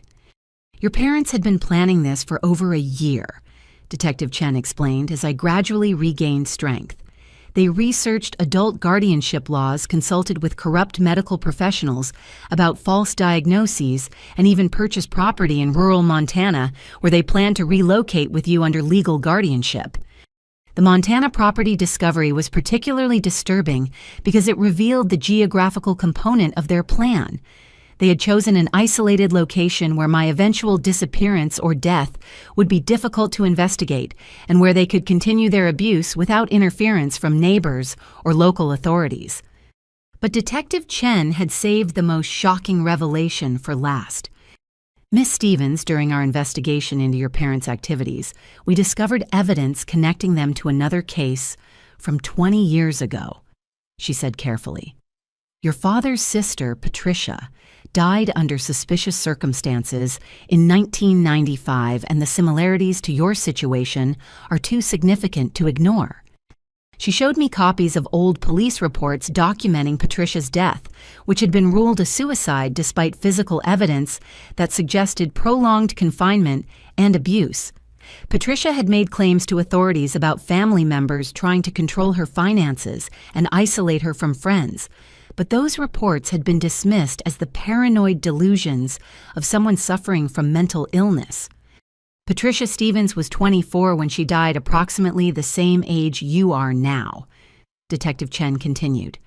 She had recently inherited a substantial sum from her grandmother's estate, just like your recent inheritance. The family claimed she was emotionally unstable and unable to manage her affairs independently. The parallels were unmistakable and terrifying. My parents had successfully murdered Robert's sister 2 decades earlier, using the same psychological torture techniques they had been perfecting on me. Patricia's death had provided them with both financial gain and valuable experience in manipulating the legal system to avoid prosecution. We're reopening Patricia's case as a homicide investigation, Detective Chen informed me. Your survival and the evidence you collected may finally bring justice for your aunt and prevent your parents from hurting anyone else. The realization that I had barely escaped the same fate that had befallen Patricia 20 years earlier was overwhelming. My parents weren't just abusive or controlling, they were serial killers who had been using family relationships to identify and eliminate victims whose deaths would generate both financial benefits and minimal investigation. As I processed this information, Dr. Chen returned with updates on my medical condition that provided additional evidence of my parents' crimes. Miss Stevens, your blood work shows traces of several sedative medications that would have been administered repeatedly over an extended period, Dr. Chen explained. The pattern is consistent with someone being drugged regularly for months, which explains the memory gaps and confusion you've been experiencing. The medical evidence corroborated my account of being subjected to multiple basement imprisonments that I couldn't remember clearly. My parents had been systematically drugging me and erasing my memories of their torture sessions, leaving me to wonder why I felt so disoriented and unstable without understanding the true cause of my symptoms. Jessica sat beside my hospital bed as the full scope of my parents' crimes became clear, holding my hand and providing the emotional support that would be crucial for my recovery and healing. "You're safe now," Jessica said quietly. "They can never hurt you again, and you're going to make sure they pay for everything they've done to you and to Patricia." For the first time in months, I felt a spark of hope mixed with determination. I had survived my parents' attempt to destroy me, and now I had the opportunity to ensure they faced justice for their crimes while helping other potential victims recognize and escape similar situations. The next 72 hours in the hospital passed in a carefully monitored blur of medical tests, police interviews, and visits from the growing team of professionals who were building the case against my parents. Dr. Chen had insisted on keeping me under observation to monitor for potential organ damage from the prolonged dehydration and malnutrition. But my body was responding well to treatment and showing signs of steady improvement.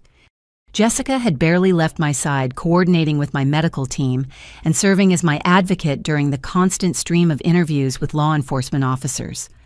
Harold visited daily, bringing flowers and updates on the neighborhood's reaction to the discovery that a torture chamber had been operating in what everyone had assumed was the perfect family home on Maple Street.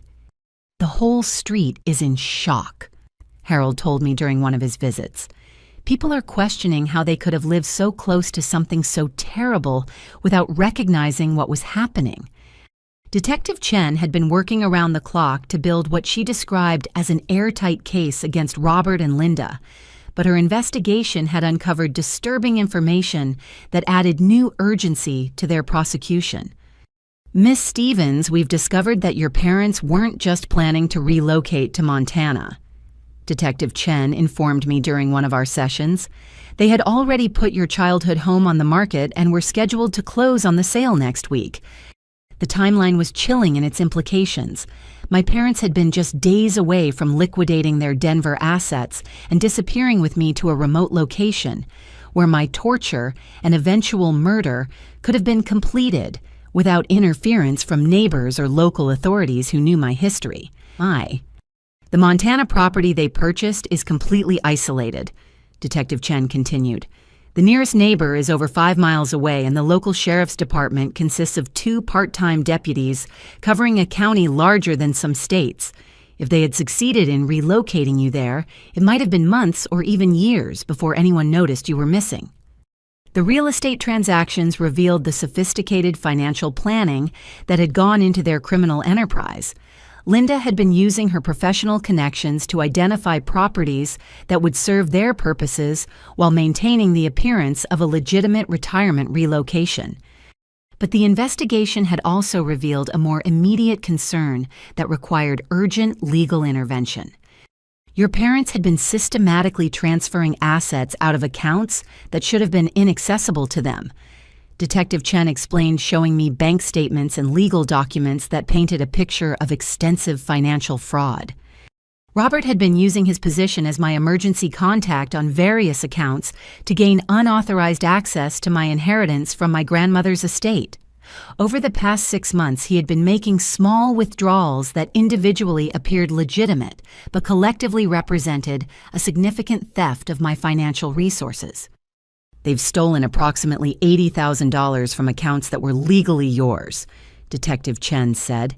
The money was transferred to offshore accounts that would have been accessible after they relocated to Montana. The financial crime added another layer of serious charges to their already extensive list of felonies, but it also complicated my immediate situation.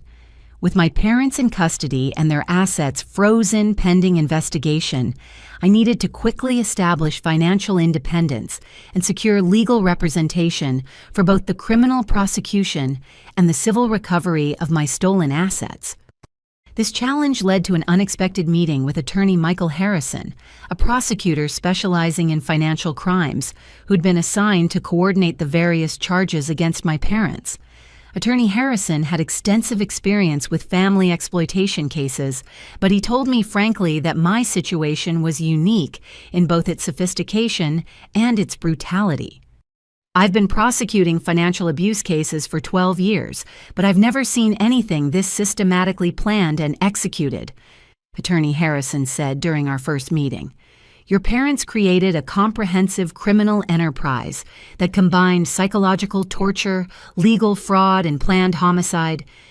He outlined the prosecution strategy that would seek maximum sentences for both Robert and Linda, while ensuring that their convictions would prevent them from ever being eligible for parole or early release. We're charging them with kidnapping, aggravated assault, financial fraud, conspiracy to commit murder, and first-degree murder in the death of Patricia Stevens, Attorney Harrison explained. If convicted on all charges, they're looking at life sentences without possibility of parole.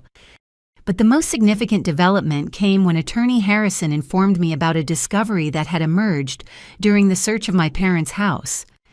Miss Stevens, we found evidence that your parents had been researching other potential victims beyond yourself and Patricia, he said carefully. They had compiled detailed files on several young adults in similar circumstances, people with recent inheritances, limited family support, and vulnerability to financial and psychological manipulation. The investigation had uncovered what appeared to be a target list of potential future victims, complete with personal information, financial assessments, and psychological profiles. My parents hadn't just been planning to murder me.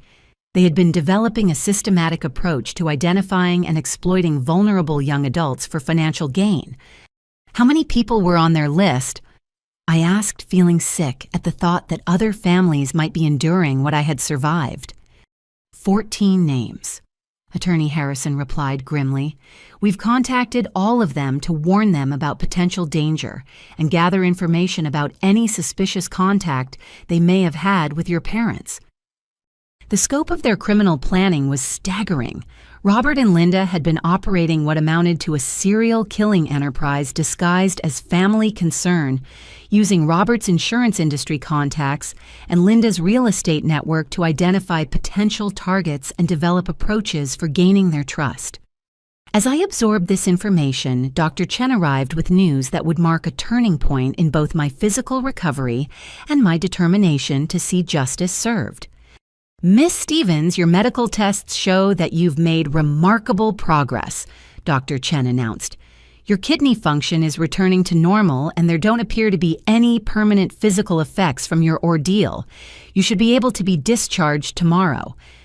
The prospect of leaving the hospital and beginning to rebuild my life was both exciting and terrifying.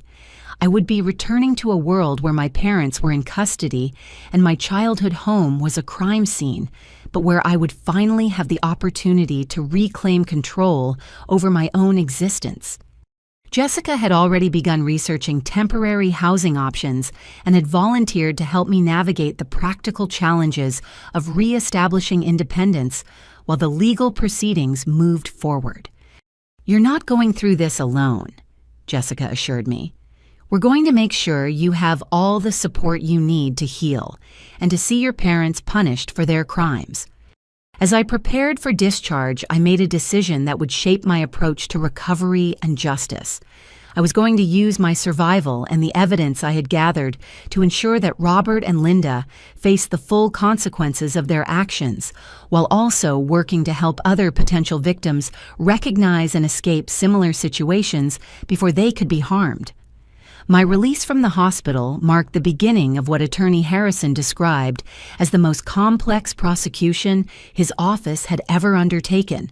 The evidence against my parents was overwhelming in its volume and disturbing in its content, but building a case that would ensure maximum sentences required careful coordination between multiple law enforcement agencies and victim advocacy organizations. I moved into a temporary apartment that Jessica helped me secure using funds that Detective Chen had managed to recover from my parents' initial asset transfers. The space was small and simply furnished, but it represented something I hadn't experienced in months: complete freedom to control my own environment and make my own decisions without fear of surveillance or manipulation. The first major breakthrough in building the case came when forensic accountants completed their analysis of Robert and Linda's financial records. What they discovered was evidence of a criminal enterprise that stretched back much further than anyone had initially suspected. "Miss Stevens, your parents have been operating this scheme for over 2 decades. Detective Chen informed me during one of our regular case update meetings. We've identified at least 6 potential victims besides yourself and Patricia, and the pattern suggests they may have been successful in several instances." The financial records revealed suspicious insurance payouts and inheritance transfers dating back to the mid-1990s, all involving young adults who had died under circumstances that were ruled accidental or suicide, but showed patterns consistent with what I had experienced. Each case involved someone in their 20s with a recent inheritance or substantial life insurance policy. Detective Chen continued. The deaths occurred after periods of documented mental health struggles that in hindsight appear to have been artificially created through psychological manipulation. The scope of my parents' crimes was far greater than anyone had imagined. They had been perfecting their techniques for identifying, isolating, and eliminating vulnerable victims for over 20 years, generating hundreds of thousands of dollars in fraudulent insurance claims and stolen inheritances.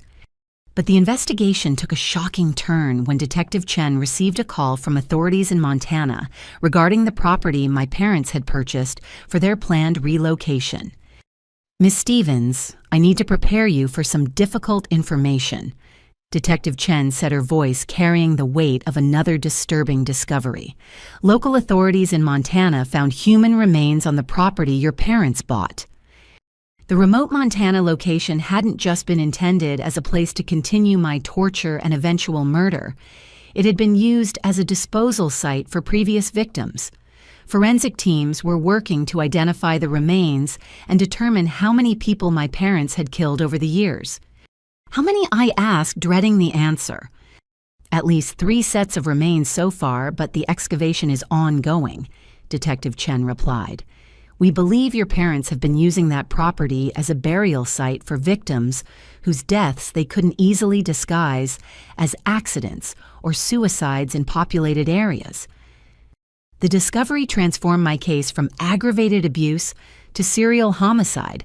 placing my parents among the most prolific family-based serial killers in modern American history.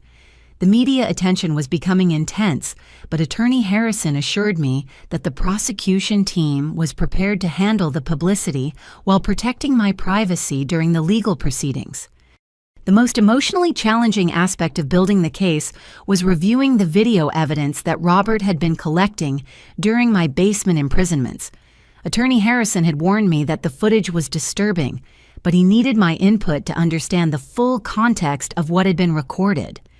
"You don't have to watch everything," Attorney Harrison said as we prepared for the evidence review session, "but your ability to explain what was happening and what your parents were trying to accomplish will be crucial for helping the jury understand the systematic nature of their psychological torture."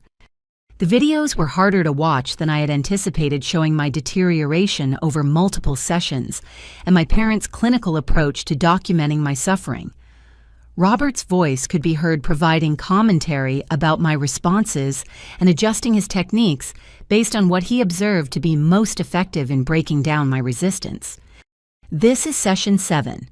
Robert's voice narrated on one particularly disturbing recording. The subject is showing increased compliance after 72 hours of isolation. Recommend extending future sessions to achieve more permanent attitude modification.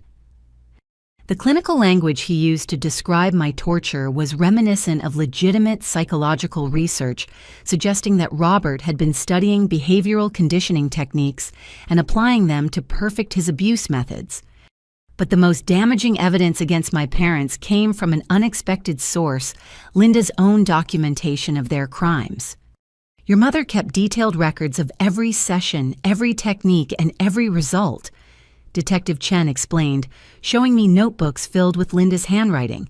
"She approached your torture like a scientific experiment, tracking what methods were most effective and planning improvements for future sessions."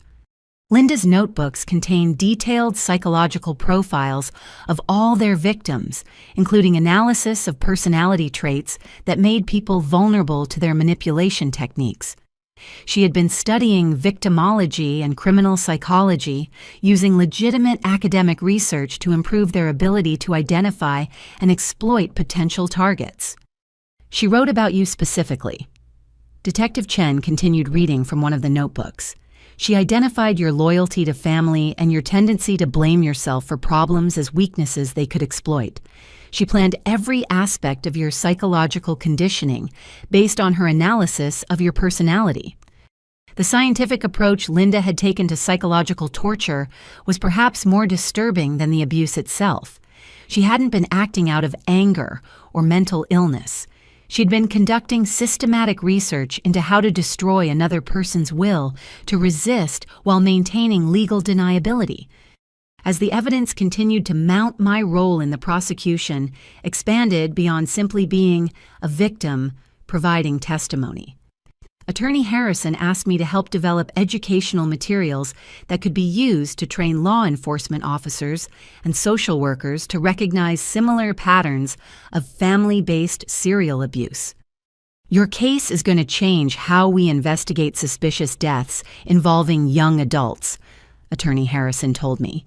"Your survival and the evidence you collected are going to save lives by helping professionals recognize these patterns before other families can be destroyed." The opportunity to contribute to preventing future crimes gave my survival a sense of purpose that was crucial for my psychological recovery. I wasn't just a victim who had escaped. I was someone whose experience could be used to protect others from suffering similar torture. But the preparation for trial also revealed one more shocking aspect of my parents' criminal enterprise that would prove crucial for securing their convictions. The months leading up to the trial were consumed with intensive preparation, as Attorney Harrison and his team built what he described as the most comprehensive family violence prosecution in Colorado legal history. The evidence against my parents filled multiple file cabinets and required specialized expertise from forensic psychologists, financial crimes investigators, and homicide detectives. My own preparation involved working with Dr. Amanda Foster, a trauma specialist, who helped me develop the emotional resilience necessary to testify about my experiences, while also processing the psychological damage my parents had inflicted. Dr. Foster explained that my testimony would be crucial, not just for securing convictions, but for helping the legal system understand the sophisticated nature of psychological torture techniques that most professionals had never encountered. Your parents used methods that are typically associated with military interrogation and cult indoctrination, Dr. Foster explained during one of our sessions. The systematic nature of their approach suggests they had been studying psychological warfare techniques and adapting them for their criminal purposes. The therapy sessions helped me understand that my survival wasn't just a matter of luck or physical endurance. I had demonstrated remarkable psychological resilience in the face of techniques designed to completely break down my sense of identity and self-worth.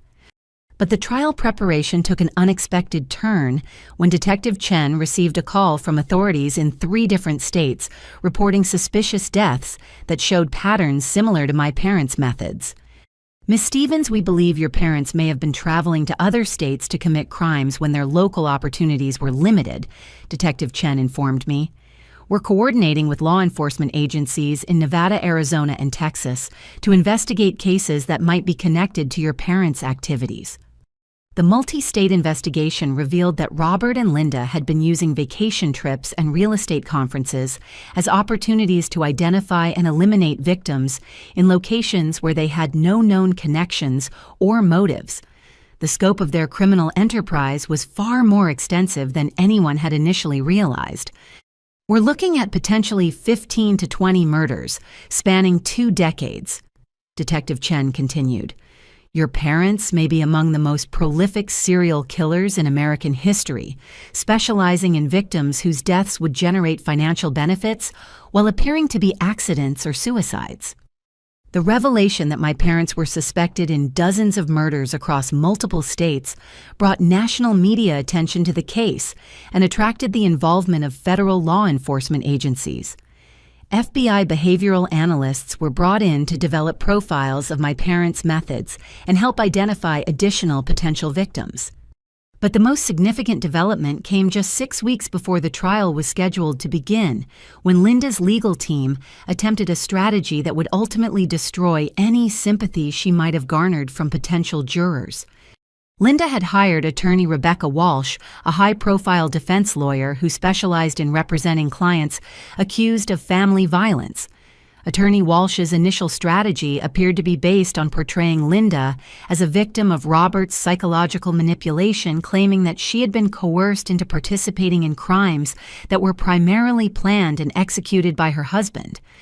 Mrs. Stevens was also a victim of her husband's controlling and abusive behavior. Attorney Walsh announced during a press conference. She participated in activities that she now recognizes were wrong, but she was acting under duress and fear for her own safety. The domestic violence defense was sophisticated and might have been effective in generating sympathy from jurors, particularly given Linda's carefully cultivated image as a professional real estate agent and community volunteer. But Attorney Harrison had anticipated this strategy and had been preparing evidence that would demonstrate Linda's role as the primary architect of their criminal enterprise. We have recordings of conversations where Linda discusses her research into psychological torture techniques, Attorney Harrison explained to me. We have her notebooks showing detailed planning for victim selection and abuse methods. We have financial records showing she was the one managing the stolen assets and planning the relocation to Montana. The evidence clearly demonstrated that Linda hadn't been a reluctant participant in their crimes. She had been the primary planner and motivator who had convinced Robert to help her implement increasingly sophisticated schemes for identifying and eliminating victims. The prosecution's case was further strengthened when forensic analysis of the Montana burial site revealed evidence that Linda had personally participated in the disposal of bodies and the concealment of physical evidence. Your mother wasn't just planning the crimes, Detective Chen told me. She was actively involved in every aspect of their execution, including the cleanup and cover-up activities that allowed them to avoid detection for so many years. As the trial date approached, my own role in the proceedings became more complex than simply providing victim testimony. Attorney Harrison asked me to serve as a consultant to help the prosecution team understand the psychological techniques my parents had used and explain their effectiveness to jurors who had no experience with systematic abuse. Your ability to articulate what they were trying to accomplish and how their methods affected your thinking will be crucial for helping jurors understand the premeditated nature of their crimes, Attorney Harrison explained. We need them to see that this wasn't impulsive violence or mental illness. It was calculated psychological warfare designed to achieve specific criminal objectives. The preparation process was emotionally exhausting, but also empowering as I developed a comprehensive understanding of how my parents had operated and why their techniques had been so effective in controlling and manipulating their victims. But the most important preparation came when I learned about Linda's final desperate attempt to avoid conviction by claiming that her actions had been motivated by genuine maternal concern for my welfare. She's going to testify that everything she did was intended to help you develop better judgment and emotional stability, Attorney Harrison warned me. She'll claim that the basement sessions were therapeutic interventions designed to help you overcome psychological problems that were preventing you from functioning independently. Linda's strategy was to present herself as a concerned mother who had used unconventional but well-intentioned methods to help her troubled adult daughter develop better life skills and emotional resilience. That's exactly the kind of manipulation she used on me for months, I told Attorney Harrison. She convinced me that my confusion and instability were my own fault when they were actually the result of her psychological torture and medication poisoning.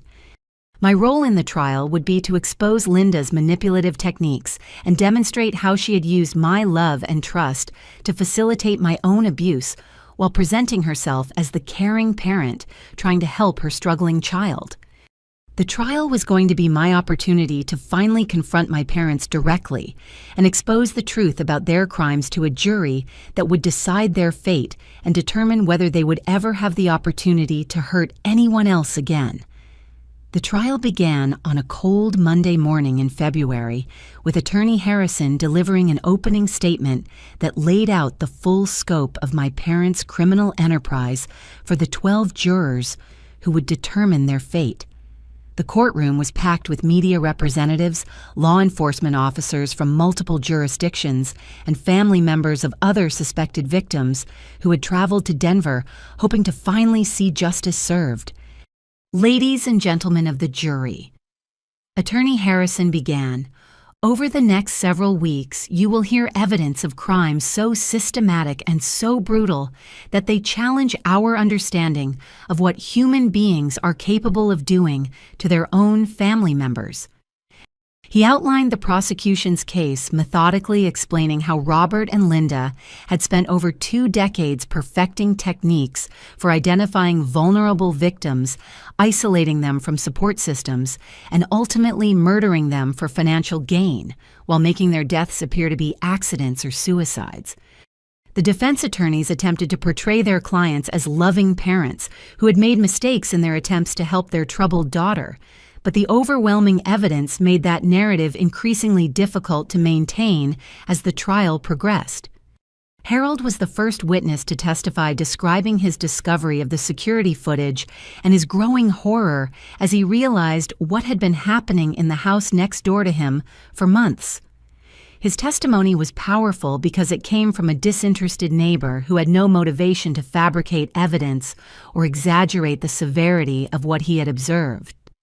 I've lived on Maple Street for 30 years, Harold told the jury. I thought I knew my neighbors. I thought the Stevens family was exactly what they appeared to be, successful, caring people who were dealing with normal family challenges. I never imagined that Robert and Linda were operating a torture chamber in their basement. Detective Chen testified for 2 full days, walking the jury through the evidence that had been collected and explaining how the investigation had revealed the full scope of my parents' crimes. Her presentation included the security footage, the audio recordings from my hidden phone, and the financial records that documented years of systematic theft and fraud. But the most compelling evidence came from Dr. Patricia Williams, a forensic psychologist who had analyzed my parents' methods and explained their techniques to the jury in language that non-experts could understand. The defendants employed sophisticated psychological warfare techniques that are typically associated with military interrogation and cult indoctrination.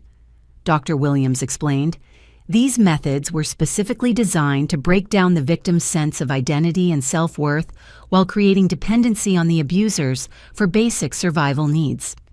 She used my case to illustrate how each component of my parents' system had been carefully designed to achieve specific psychological objectives, from the isolation techniques that eliminated my support network to the memory disruption caused by regular drugging sessions.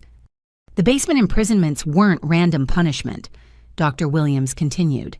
They were precisely timed interventions designed to reinforce learned helplessness and prevent the victim from developing effective resistance strategies. When it was my turn to testify, I had prepared extensively with Attorney Harrison to ensure that my account would be clear, comprehensive, and emotionally powerful without being overwhelming for the jurors to process. "I want you to understand that my parents didn't become criminals overnight," I told the jury.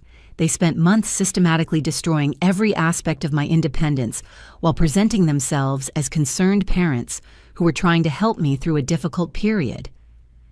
I walked the jury through the timeline of my abuse, explaining how Robert and Linda had sabotaged my job, opportunities isolated me from friends, monitored my communications, and gradually escalated their control until I was completely dependent on them for survival. The most difficult part of my testimony was describing the basement imprisonments and the psychological techniques my parents had used to make me doubt my own perceptions and blame myself for the abuse I was experiencing. They convinced me that my confusion and instability were signs of mental illness, I explained. They made me believe that their intervention was necessary for my own safety and well-being. Even while I was chained in their basement, part of me wondered if they might be right about my need for this kind of correction. The jury listened with visible horror as I described the systematic nature of my psychological torture and the sophisticated methods my parents had used to document and refine their techniques over multiple sessions. But the turning point in the trial came when Linda took the stand in her own defense against the advice of her attorney. Attorney Walsh had warned her that testifying would expose her to cross-examination that could reveal the full extent of her manipulation and control, but Linda's narcissistic personality made it impossible for her to resist the opportunity to present her version of events. "Everything I did was motivated by love for my daughter." Linda testified, maintaining the same composed demeanor she had perfected during years of real estate presentations.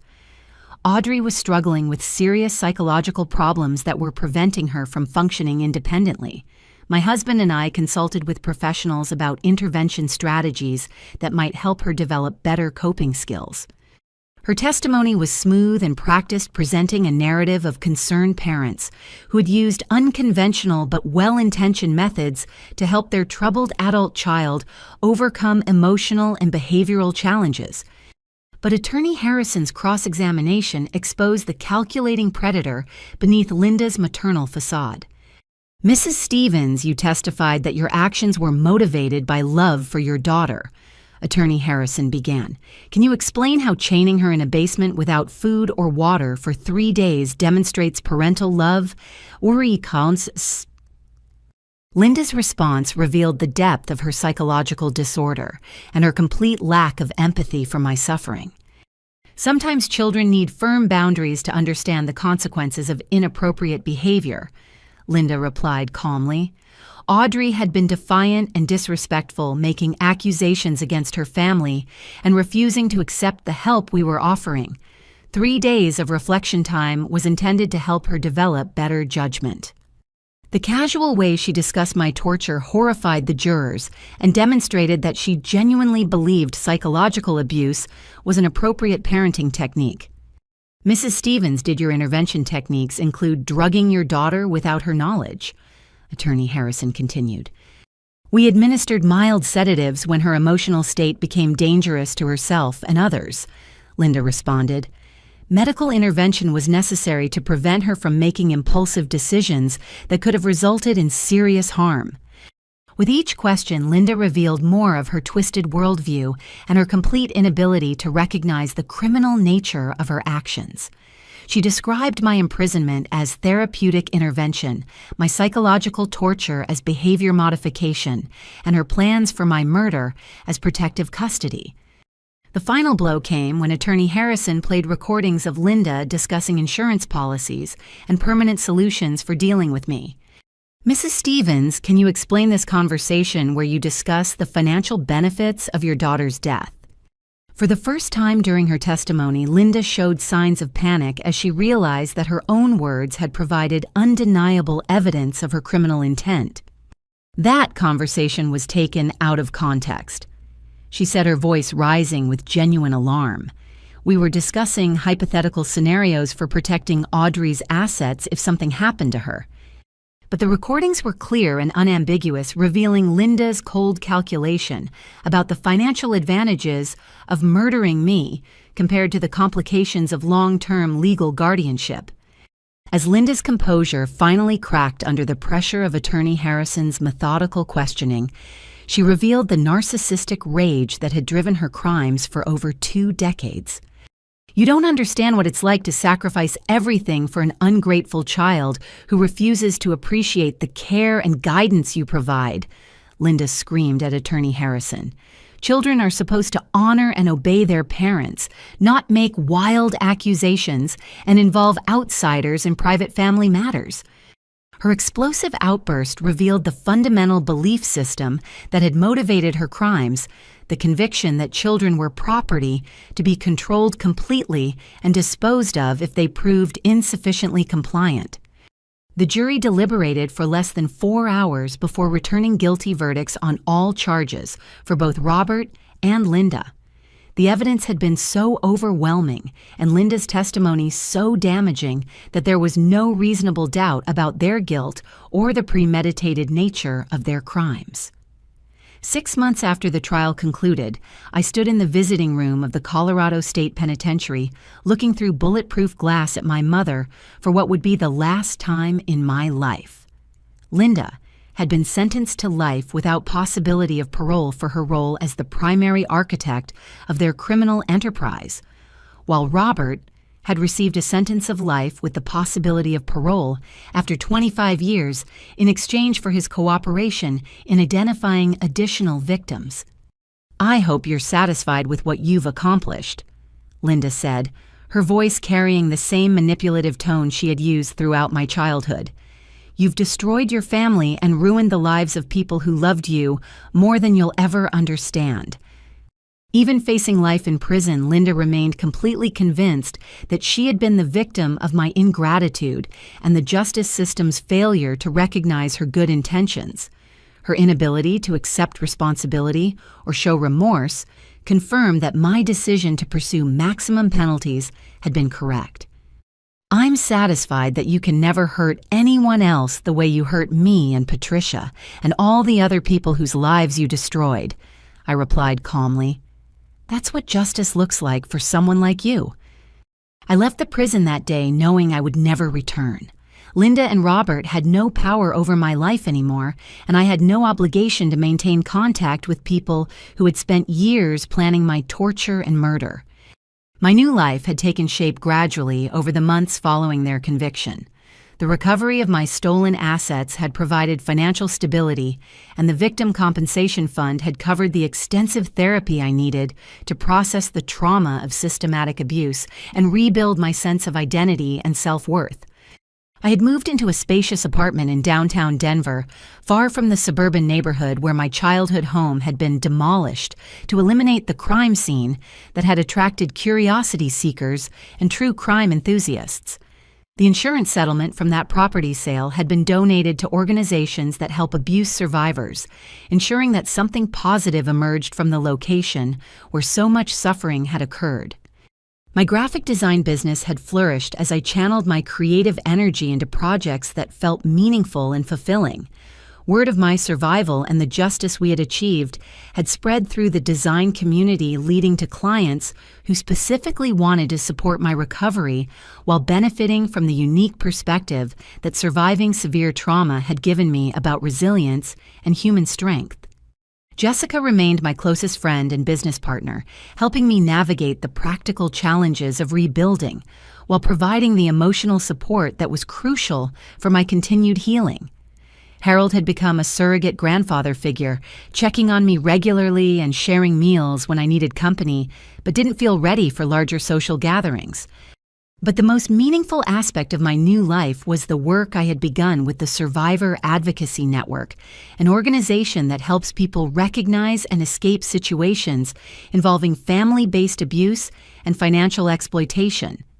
My experience with systematic psychological torture had given me insights that were valuable for helping other victims understand what was happening to them and develop strategies for documenting evidence while planning their escape. Your case changed how we investigate suspicious family dynamics, Detective Chen told me during one of our quarterly check-ins.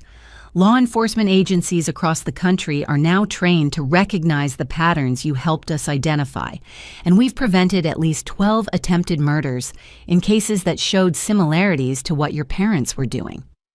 The knowledge that my survival and testimony had directly prevented other families from experiencing similar crimes gave my experience a sense of purpose that was crucial for my psychological recovery. I wasn't just someone who had escaped abuse. I was someone whose survival had made the world safer for other vulnerable people.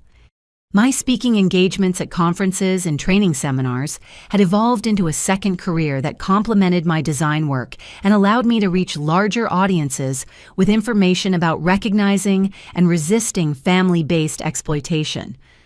The talks were emotionally challenging, but they also provided opportunities to connect with other survivors and help them understand that recovery and justice were possible even after the most severe trauma.